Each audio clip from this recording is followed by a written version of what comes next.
আল্লাহ যারা এই ক্ষমতায় গিয়েছে তারা যাতে একটি শ্রমিক বান্ধব দেশ করতে পারে সেই তৌফিক আমাদেরকে দান করো।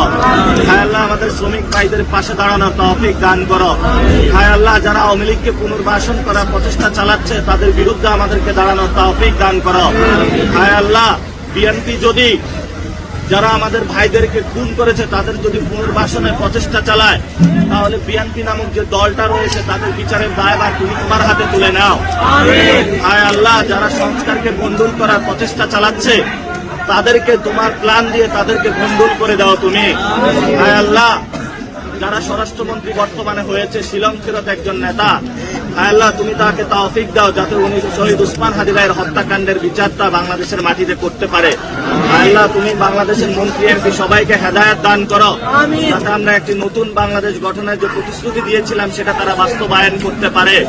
হায় আল্লাহ যারা ভোট চুরি করেছে বাংলাদেশের মানুষে, হায় আল্লাহ যারা ইঞ্জিনিয়ারিং করেছে, হায় আল্লাহ তুমি পৃথিবীতে তাদের দৃষ্টান্তমূলক শাস্তি দাও এবং মানুষের যে ভোটাধিকার তারা কেড়ে নিয়েছে মানুষের ভোটাধিকার তৌফিক দাও যাতে আমরা ভোটাধিকার মানুষের ফেরত দিতে পারি।